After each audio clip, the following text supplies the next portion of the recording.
Hey, congrats on the first district title, 4 years here as an 8-man program. What was that like for your team? It was a lot of fun. We had a great year. It was a lot of fun with just a good group of kids. Worked hard every day, and it wasn't something that we necessarily came into the season anticipating, winning 9 games. But the kids worked really hard and just got better every week, and led to a district championship at the end. So now I'm sure you're thinking about what it takes to move through the playoffs and the physical teams that you run into out there. What are some of the focuses you have to do something like that? Well, you mentioned it. We're just got to be a little bit more physical.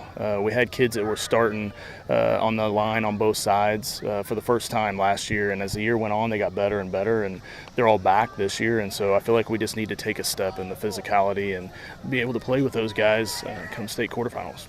Who are some of the players that you're going to be relying on this year? We'll probably lean on our O-line pretty heavy.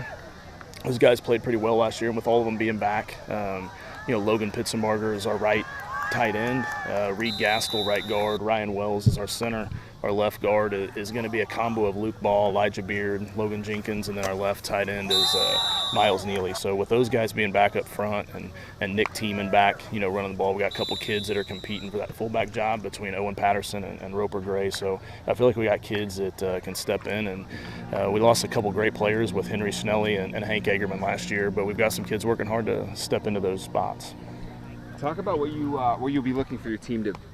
What do you want their identity to be, I guess? I think I want them to just go play football and have fun as a group. Every snap, just having fun. Like seeing them being excited, playing the game of football, whether it's every snap on Friday or whether it's a competitive drill on Tuesday, Wednesday, when it's hot and you're in full pads after school. But just seeing them enjoying playing the game of football as a group together.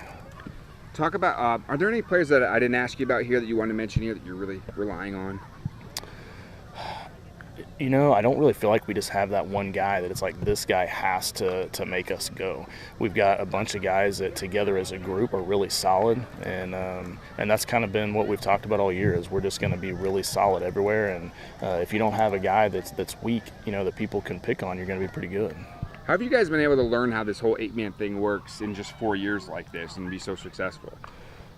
It ended up being something that we were able to adjust what we did in 11-man, and so we've kind of made some small adaptations and made it work. So the adjustment wasn't as big as I thought it would be going in. So I feel like that probably helped. It helped us to be able to keep consistency in what our kids had been doing within our program in previous years. You think it'll be helpful that all the players now on the team have only played 8-man as opposed to being both?